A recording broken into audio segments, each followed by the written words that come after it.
Black Myth Wukong just dropped, and I've only got 48 hours to conquer it. Can I do it while balancing a demanding job? Can I beat the game and meet my work deadlines? There's only one way to find out. Spoiler alert, it involves a lot of caffeine and possibly losing my sanity. While the world was playing, I was grinding away as a corporate lawyer. But now, it was time to switch hats from a corporate lawyer's hat to the God Gamer's hat and see if I can beat this game over a weekend. The premise is simple. 48 hours, one game, and endless challenges. Easy, right?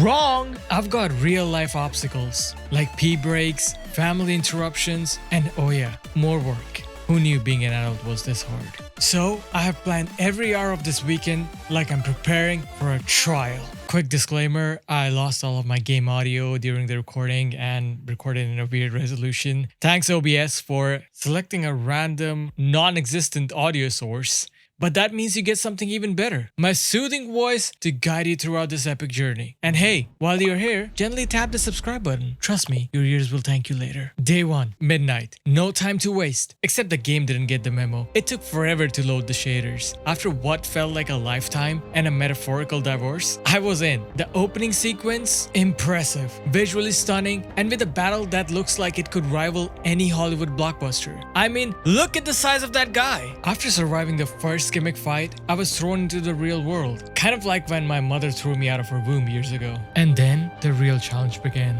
The first boss was a pain, but I took him down. Only to find out he was just a mini boss. But I eventually made my way to the first boss. Enter Giant Wolf. Mostly because I cannot pronounce his name. A more formidable foe. But after a few tries, I had him beat too. The game isn't as punishing as Elden Ring, but it's still no walk in the park. After that triumph, I pushed through, avoiding unnecessary side quests because let's face it, I'm here to speedrun, not camp. And after showing this bear the power of my big stick, chapter 1 was down and I was on to chapter 2, which started with an absolute banger of a soundtrack. Just listen to this.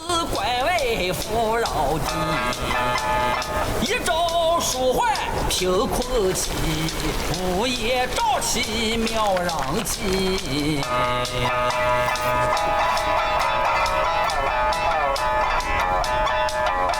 And then I met the most dysfunctional family where the son eats his dad after I killed his brother. This game suddenly got very dark. As I approached 4 a.m., I was exhausted but victorious. I beat the first chapter, took down some giant wolves, and encountered a blood-drinking tiger.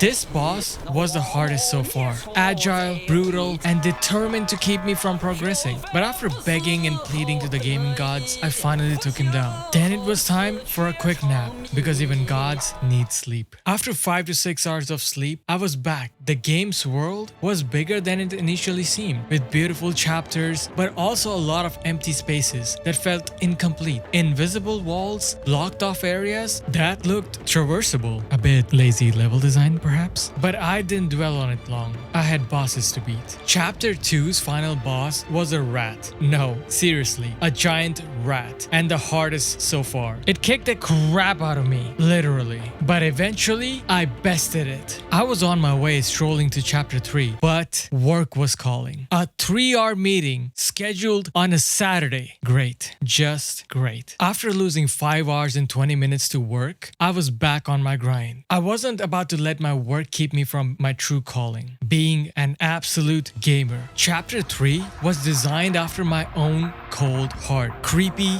confusing, and full of enemies trying to run away from me. But the Pagoda level, absolute fucking garbage. It's the worst nightmare anybody could ever dream of. I am 100% convinced that this level was designed by developers who enjoy human suffering.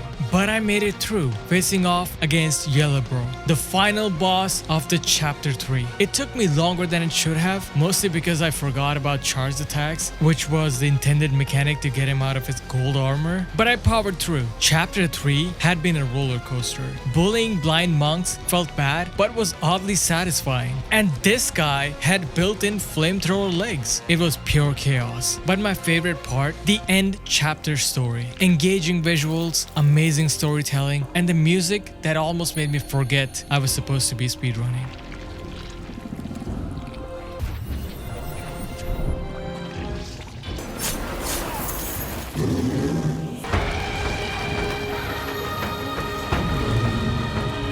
By the time I made it to chapter 4, it was 4 a.m. again, and I needed to sleep, but the pressure was mounting. Could I finish this game in time? The self-doubt was real. After waking up to more work emails and a 2-hour meeting scheduled on a Sunday, I knew I had to optimize my time. Quick snacks, no pee breaks, and laser focus. Just kidding about the pee breaks. Stay hydrated, folks. Chapter 4 was a nightmare. Literally. Spiders, mazes, and creepy crawlies everywhere. But I wasn't backing down. After fighting my best friend in-game, who was deranged by love, I faced off against the Spider Queen. She was no match for my monkey fury. The final boss of the chapter, the 100 Eyes Taoist, was extremely rough, but I took him down too. Oh, Harriet, that was quite fast. Good job on completing the level so fast. Well, I didn't. Just when I thought I was getting a good pace through the game, I accidentally stumbled upon this secret area, which I didn't realize. And this area took me over an hour to complete.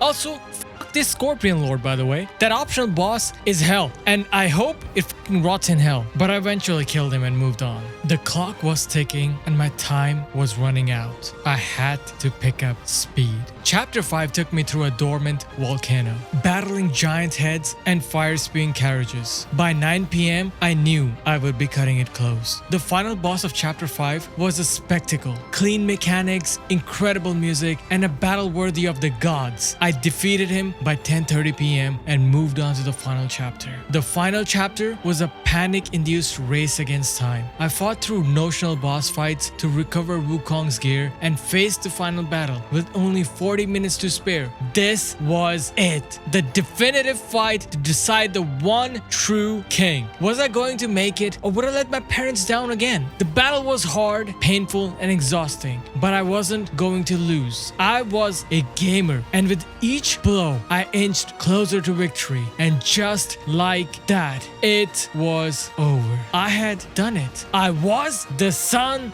Wukong. While I missed a lot of the secret content, the journey was still great. The visuals and the gameplay, the storytelling, it was all top notch. The lack of hand-holding in quests and the sheer amount of customization make this game a must-play in my books. And who knows, I might revisit it again to get all the achievements. Maybe on a stream perhaps? If you made it this far, make sure to gently tap the subscribe button. I'm trying to hit 1 million subscribers before my next birthday, so don't make me cry on that special day. But when is my birthday, you ask? That's for me to know and for you to guess. Maybe a correct guess in the comments can warrant a special boon.